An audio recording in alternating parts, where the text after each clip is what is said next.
There's a scripture in Mark that says, familiarity breeds contempt.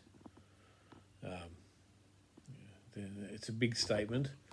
There's so much in that when you look at life and look at what, where we've come from, where I've come from. I look at Jesus where he went back to his hometown and it was said that he could do no miracles there. Yeah. Why is that? I'll tell you why. Because familiarity breeds contempt. They've looked at him and said, that's just Jesus. We know him. Who does he think he is? We're not going to receive anything. So they've cut off the power source, cut off the source from the Father to heal, to do any miracles, to do anything. Because familiarity has bred the contempt. It's like sometimes you see a person standing on a street corner, a religious person shouting and ranting and raving, hoping someone's going to listen, half the time condemning, sometimes loving. But at the end of the day, they're not going to listen.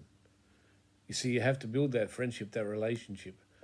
And then that can work in the reverse too, because you can have people that have known you from years back, from where you've come from. For me, for example, was the drug, alcohol, nearly lost my mind, all of that stuff. And people want to peg you in a position that they knew you in and forget that the Spirit of God is actually working in you to bring you into a new place. So they cannot receive anything from you that is being said because they've already pegged you into a position.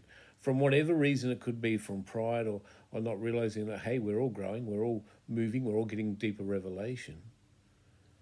Or you can build relationships where people don't know anything about your past. I mean, I share about my past all the time.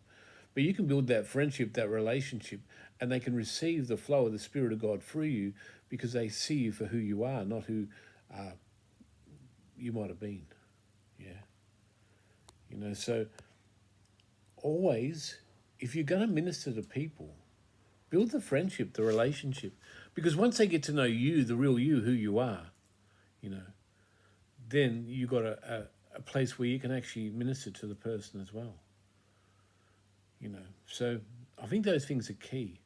One of the things we see in the world, we see, like I'll back up a bit. I've got family members, familiarity breeds contempt. And they won't listen to a thing that I might say about God. They love me, I love them. But there's this familiarity thing that has stopped them from receiving anything. And sometimes people have to be shown. Because, the ones closest to you, how often we want to reach our loved ones, and they can't hear a word you say. And I've realised you have to back off and just love and allow the Spirit of God to actually bring other people around them that are going to speak things that you've been trying to get across to them for a long time. That's just the reality of the way things work. How do I know? Because I've lived it. And what has happened in the world. The religious Jesus has got people where familiarity has bred contempt because we've seen so much religious trash out there. So people don't want to hear anything. They think, I don't want to hear that junk because they've seen the religious Jesus. They've seen the one that people have tried to sow. Where God is love. It's the love and the goodness and the kindness of God that changed Peter. And he's still changing Peter. So familiarity is an important thing. When people look at you, what are they looking at? Are they looking at the Spirit of God? Are they looking at who they thought you were? You take offense with somebody, you're not going to hear a thing they have to say. You could get ripped off. And God will sometimes bring the people across your path that you're offended with to actually speak to you the things he wants to speak. Always be open.